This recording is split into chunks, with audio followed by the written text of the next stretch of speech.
Diguinho, pode orar por nós? Amém. Amém. Amado Deus Pai, amado Deus e Pai, nós te louvamos, bendizemos, engrandecemos o teu santo nome, pois o Senhor é o único que é digno de toda a honra, de toda a glória e de todo o louvor. Senhor, muito obrigado, Pai, por estarmos juntos aqui, Pai, para juntos aprendermos mais da tua santa e poderosa palavra. Senhor, neste momento nós viemos te pedir, Pai, repreenda todo o mal que queira se levantar contra essa aula, Pai, repreenda tudo aquilo, Pai, que venha querer um impedimento da tua aula, Pai. Viemos te pedir também, desperte os teus filhos, Pai, para que possam estar participando, Pai. Aqueles que não chegaram do trabalho ainda, Pai, mas que possam estar participando, Pai, pelo meio do caminho, se assim for possível, Pai. Aqueles que estão em casa, Senhor, que venha ser despertado para poder, Pai, estar junto, aprendemos mais da tua santa e poderosa palavra, Pai. Nem está usando a vida do pastor Sandro, Pai, poderosamente de graça, de autoridade, de sabedoria, de entendimento a ele, Pai. E abre os nossos corações, Pai, para recebermos, Pai, a tua boa semente, Pai. Que nosso coração, Pai, esteja, Pai, com a terra adubada, Pai, para poder receber a tua santa e poderosa palavra, Pai. Deus está usando a vida do teu filho para a honra e glória do teu santo nome. Amém, Senhor. Amém, Senhor. Amém, queridos, amém. Deus é bom e o outro é que não presta. Queridos, eu quero te convidar a abrir a Bíblia no livro de Salmo 139. Salmo 139 é um versículo ou versículos bem interessantes. Eu vou ler aqui na Bíblia Viva. Salmo 139, versículo 1 a 18, que diz assim: Senhor, tu examinastes a fundo a minha alma e conheces todas as coisas a meu respeito. Tu sabes o que acontece comigo quando estou descansando ou quando estou caminhando. Tu conheces de longe cada um dos meus pensamentos. Tu examinas cuidadosamente todos os meus passos e observas com atenção o meu sono. Sim, tu conheces muito bem tudo o que eu faço. Tu sabes tudo o que eu vou dizer antes da palavra ser formada em minha boca. Tu estás à minha frente e atrás de mim ao mesmo tempo, e me guias e me abençoas com a tua mão. Saber isso é algo tão maravilhoso que eu nem consigo compreender. É impossível fugir do teu espírito. Em lugar algum conseguirei me esconder de ti, meu Deus. Se eu subir bem alto em direção ao céu, tu estás lá. Se eu quiser descansar no reino dos mortos, lá também te encontrarei. Se eu voar para as partes mais distantes do oceano, com os primeiros raios da manhã, até ali a tua mão dirigirá os meus passos e o teu poder me dará forças para ficar de pé. Se eu tentar me esconder de ti na escuridão, tu transformas a noite em dia claro. Para ti, a escuridão nada esconde. A noite mais escura é dia claro. A escuridão e a luz são a mesma coisa. Tu criastes todas as partes internas do meu corpo. Tu unistes todas essas partes para formar o meu corpo, enquanto eu ainda estava no ventre da minha mãe. Eu te agradeço por me teres criado de maneira tão perfeita e maravilhosa. O teu trabalho é um verdadeiro milagre, e na minha alma sei disso muito bem. Tu conhecias perfeitamente cada parte do meu corpo, enquanto eu ainda estava sendo formado no ventre de minha mãe, como a semente que cresce debaixo da terra. Antes mesmo do meu corpo tomar forma humana, tu já havias planejado todos os dias da minha vida. Cada um deles estava registrado no teu livro. Senhor, como são importantes para mim os teus pensamentos sobre a vida. São tantos que não consigo contar. São como os grãos de areia na praia. A cada novo dia, quando acordo, sinto que fico mais perto de ti. Então, esse salmo, por si, ele é maravilhoso. Fala do milagre da criação, da maneira espantosa, maravilhosa, espetacular em que nós fomos formados. Tudo com um propósito divino. Fomos formados, criados com uma finalidade própria, queridos. Glorificar e exaltar ao nome do Senhor. Então, estamos aí estudando sobre alguns argumentos que tentam provar a existência de Deus. E o segundo deles, já estamos aí há quase um mês nele, que é o argumento teleológico. Esse argumento sustenta que tudo foi criado por Deus, com um propósito específico, com uma finalidade bem definida, bem delineada. E o precursor, queridos, desse argumento foi Tomás de Aquino, que viveu no século XIII depois de Cristo. Ele partia do pressuposto de que coisas sem inteligência atuavam tendo em vista uma finalidade. Esse era o raciocínio dele na época. Por exemplo, dizia ele, as raízes de uma árvore cumprem a finalidade de buscar a água de que precisa para sobreviver, mesmo ela não tendo inteligência como nós. Uma vez que nenhuma entidade sem inteligência atua com vistas a uma finalidade, uma outra entidade inteligente dirige as raízes das árvores até a fonte das águas. E essa entidade, segundo Tomás de Aquino, é Deus. Ou seja, a árvore não é um ser inteligente, pensante como nós. E ela age com finalidade. E quem está por trás dessa finalidade? Um ser inteligente, maravilhoso, pensante, poderoso, o nosso Deus, Pai de nosso Senhor e Salvador, Jesus Cristo. É diferente, por exemplo, ele usava um outro argumento de uma flecha lançada por um arqueiro, né? O arqueiro, ele tem inteligência e tem finalidade. O arqueiro é um ser pensante que mira a flecha a um alvo específico. Queridos, a flecha nunca irá até o alvo por si mesma. Isso porque ela não tem inteligência. Precisa de um ser pensante, de alguém que a lance. E como eu li esse Salmo 139, fala da maravilha do corpo humano. Fala da maravilha da criação de Deus. Eu não vou falar só sobre corpo humano, mas vou entrar em alguns assuntos interessantes hoje, né? Interessantíssimos. Animais, plantas. Por que algumas coisas foram criadas? Qual a finalidade? Foram criadas por acaso? Queridos, tudo tem uma finalidade. John Wilson, da Universidade de Harvard, ele é um oftalmólogo de fama mundial. Ele diz que, através de suas profundas investigações, ele chegou à conclusão de que do fundo de cada um dos nossos olhos, cada um, né, são dois, saem cerca de 60 milhões de fios condutores. Todos eles encapados. Olha que coisa surpreendente. E a finalidade, ou seja, qual é o fim? Né? Qual é o sentido teleológico? Qual a finalidade desses fios? É fazer chegar ao cérebro a imagem de tudo aquilo que vemos. Ou seja, queridos, nossos olhos são de uma complexidade indescritível. Certamente, a mão onipotente de Deus estava por trás desse projeto tão lindo, engenhoso, maravilhoso, grandioso. O corpo humano, queridos, é um palco onde resplandece a glória de Deus.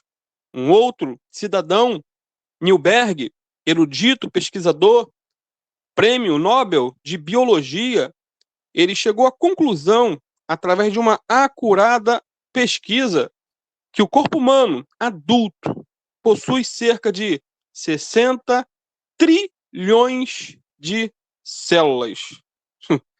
Repito, 60 trilhões de células. Cada uma dessas células tem cerca de 1,70 metros de fita DNA.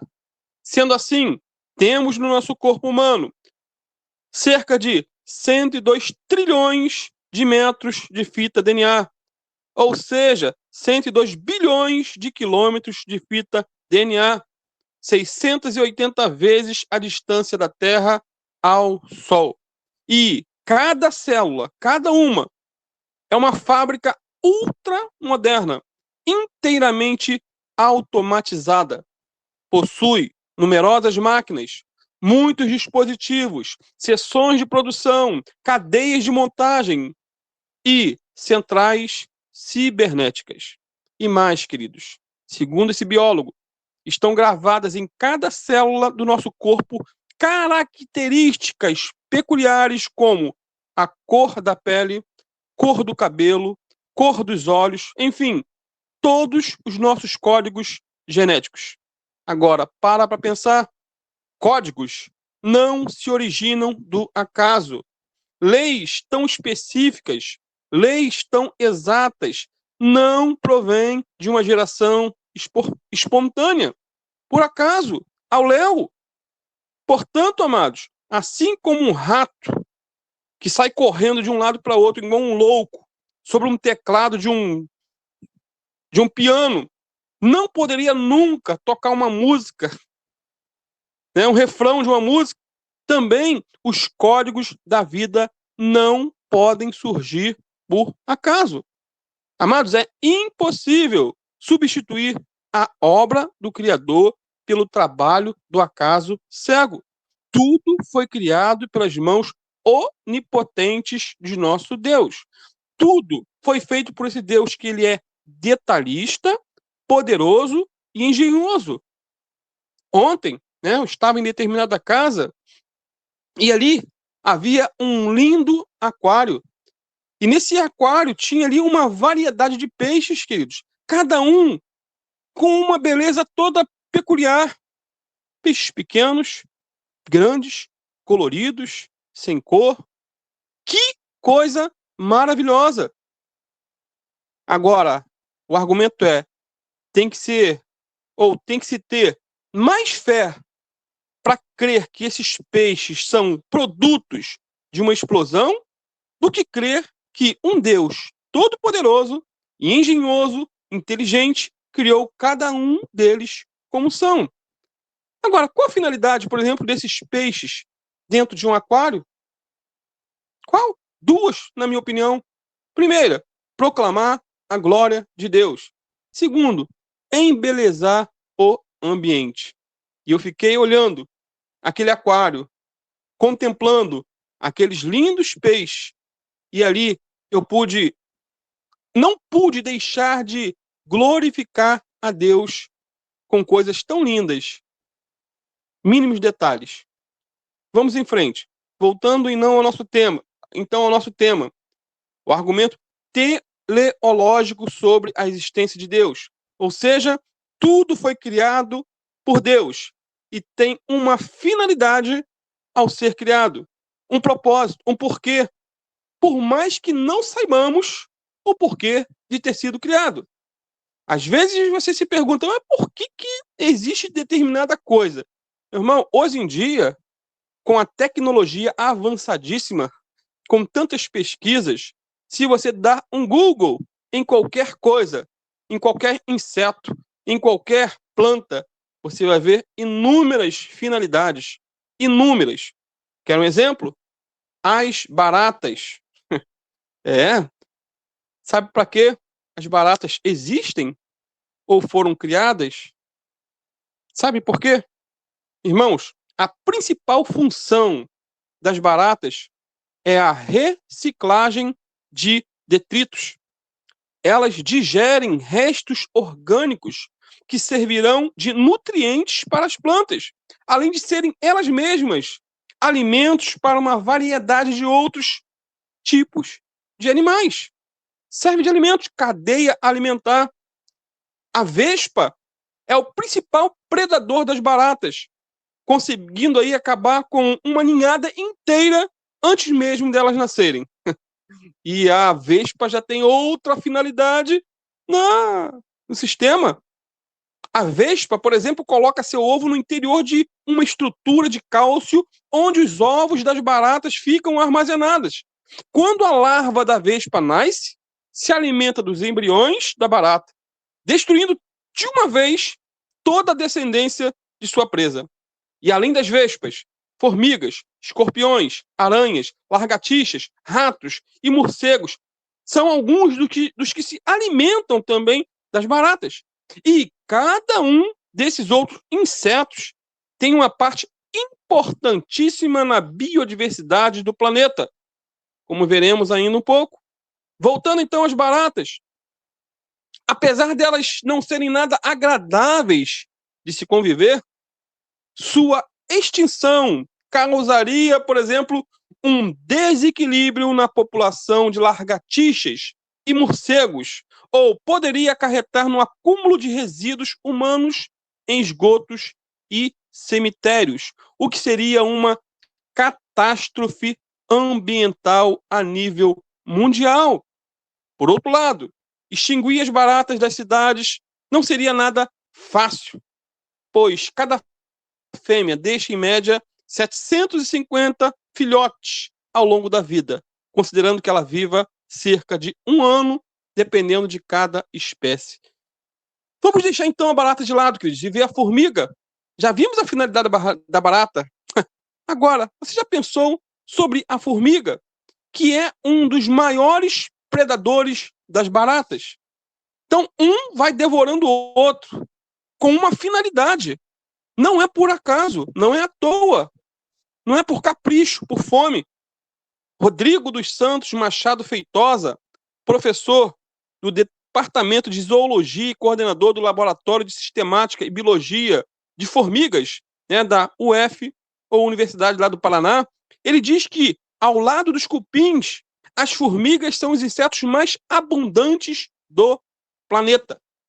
Elas realmente têm esse potencial incrível de ser pragas agrícolas, de criarem problemas na lavoura, em cultivos, em reflorestamentos. Queridos, mas as formigas, relacionadas à parte negativa, elas são a grande minoria. Cerca de 1% somente das formigas é que prejudicam o ambiente. Todas as demais são benéficas e muito benéficas. Isso porque boa parte, na verdade, estão relacionadas ao equilíbrio do ecossistema, relata esse estudioso. Segundo Feitosa, as formigas podem agir como polinizadoras, dispersoras de sementes e servem também de alimento para outros organismos, entre outras tantas funções. Portanto, a importância das formigas para o meio ambiente é surpreendente. Por exemplo, as formigas predadoras estão entre as principais controladoras de insetos herbívoros, como largatas, né? Seriam insetos herbívoros no mundo todo. Portanto, se as formigas não combatessem as lagartas, não comessem, elas, por sua vez, as lagartas, destruiriam todas as florestas de nosso planeta. Ou seja, as formigas estão mais para controladoras de pragas do que para pragas em si mesmas. Repito, as formigas não são pragas, mas aliadas e peças fundamentais na natureza criada por Deus. Colossenses 1:16 e 17 diz o seguinte: o próprio Cristo é o Criador que fez tudo no céu e na terra, as coisas que podemos ver e as que não podemos. O mundo espiritual com seus reis e reinos, seus governantes, suas autoridades, todos foram criados ou feitos por Cristo para o seu proveito e glória. Ele existia antes que tudo mais começasse e é o seu poder que sustém todas as coisas em conjunto. Então, Jesus criou tudo, inclusive a formiga. Outro detalhe ainda sobre a formiga: elas se alimentam dos restos que nós mesmos produzimos. Queridos, interessantíssimo isso. Hoje, se conhece cerca de 14 mil espécies de formigas. Dessas, apenas umas 100, ou seja, menos de 1%, tem algum potencial para causar danos aos seres humanos. Então, quando o assunto é formiga, os benefícios são milhares de vezes maiores do que os prejuízos. Agora, em relação às plantas, as formigas atuam para a dispersão das sementes. Incrível isso. Elas ajudam, queridos, na reprodução de diversas espécies de vegetais, seja na natureza, seja nas cidades. Essa é a função das formigas. E, além disso, elas fazem um bem danado para a terra, pois a escavação de seus ninhos aumenta a concentração de nutrientes e água no solo. Por fim, as formigas são um petisco saboroso para muitos animais. Elas são elementos fundamentais de várias cadeias alimentares e fazem parte do menu, do almoço, da janta, de uma lista enorme de seres vivos, como aranhas, anfíbios, rãs, sapos, né? E também de mamíferos, como tamanduá e até o grandalhão arangotango. A conclusão é que nenhuma formiga é uma praga, mas é uma benção. Formigas, assim como qualquer outro animal, só se tornam pragas por causa das perturbações que os seres humanos causam no equilíbrio do ecossistema natural. Agora, para pensar. É de se questionar quem é a verdadeira praga. As formigas ou nós? Por fim, queridos, as formigas têm também muito a nos ensinar em relação à nossa vida pessoal, em relação à vida profissional, em relação à vida familiar. Provérbios 6:6-11 diz o seguinte: preguiçoso, observa bem as formigas e aprenda uma profunda lição com elas. Elas não têm reis ou governadores para dar ordens e, no entanto, trabalham durante o verão, ajuntando comida para o inverno. Mas você, preguiçoso, só sabe dormir. Até quando você pretende ficar nessa vida boa? Ah, deixe-me descansar mais um pouquinho mais. Sim, descanse mais um pouquinho e a sua pobreza chegará de repente como um ladrão. A necessidade cairá sobre você de surpresa como um bandido armado. Queridos, a formiga sabe, por instinto que Deus colocou nela, que no inverno não se pode trabalhar. Então, de maneira cuidadosa e previdente, ela faz seu estoque para ter abundância no período de inverno. Ou seja, ela é precavida, preventiva, provedora. Portanto, não deixe as decisões importantes da vida para a última hora. Seja como a formiga. Haja com antecedência e com planejamento. Aprendamos com a formiga. Sendo assim, amados, tudo no universo tem sentido. Tudo que Deus criou tem um propósito. Cada obra da criação tem um ministério a cumprir e uma ação a realizar. Deus é o supremo legislador. E ao criar todas as coisas conforme o conselho da sua vontade, ele estabeleceu leis que devem reger a obra da sua criação. Ou seja, servimos a um Deus que é organizado, em nome de Jesus.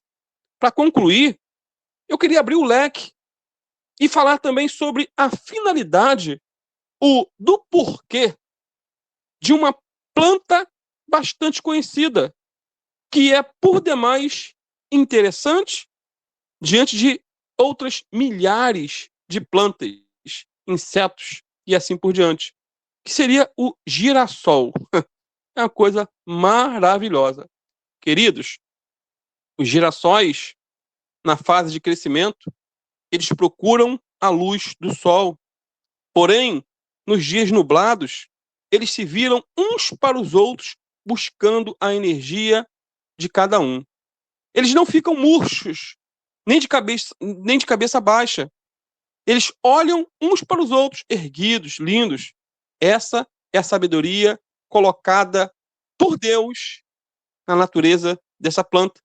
Portanto, o girassol realmente acompanha, né, o movimento do Sol, mas existe aí um motivo para esse movimento, que é conhecido como heliotropismo.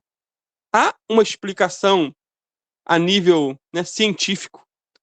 O girassol ele começa o dia sempre virado de frente para o sol, no leste. E conforme o dia vai passando, a planta vai acompanhando o sol até o oeste à noite. E ela gira de volta para o oeste, começando todo o ciclo novamente. Mas por que o girassol faz isso, queridos?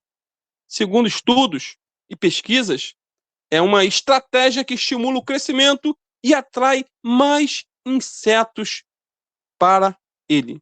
É importante destacar que esse curioso movimento acontece devido à ação de um hormônio de crescimento chamado ácido indolacético e que, segundo estudos e pesquisas, só dura até o florescimento. Quando começa a dar flor, já para esse movimento de buscar o sol. Depois da maturidade, então a ação deste hormônio é inibida e a planta deixa de fazer essa movimentação, não voltando a girar pelo resto da vida e ficando sempre voltada para o Oriente.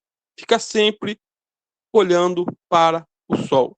Então, queridos, assim como o girassol, ele busca a presença do sol na face ou na fase de crescimento, da mesma maneira, precisamos buscar a presença de Jesus, o sol da justiça, a luz do mundo.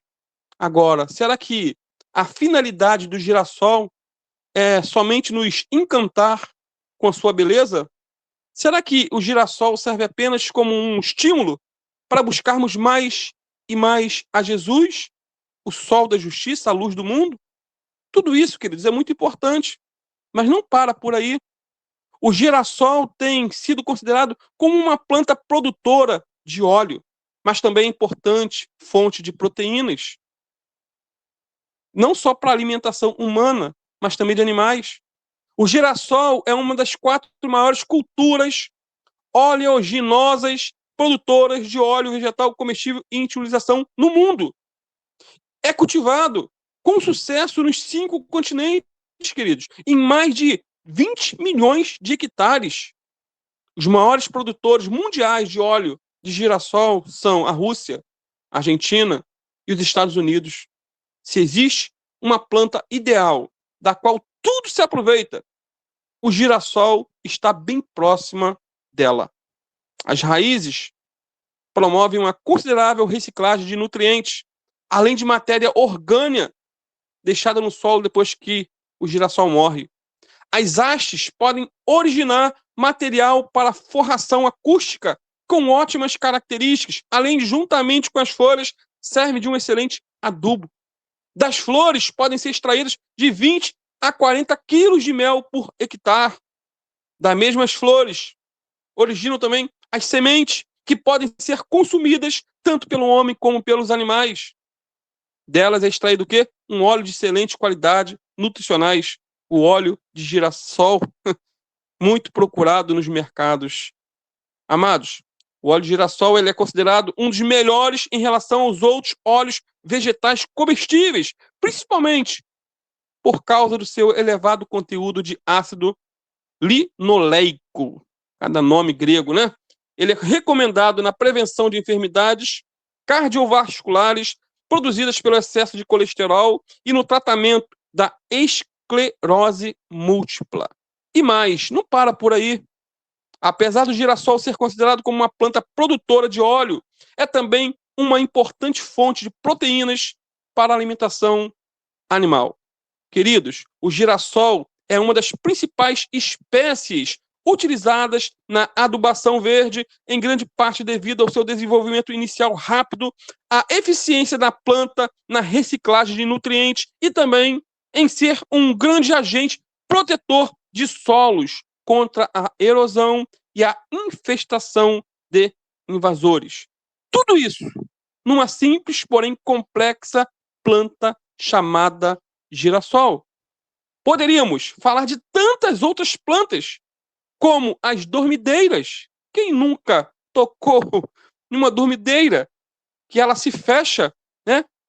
Fecha ao ser tocadas. Por quê? Proteção contra invasores.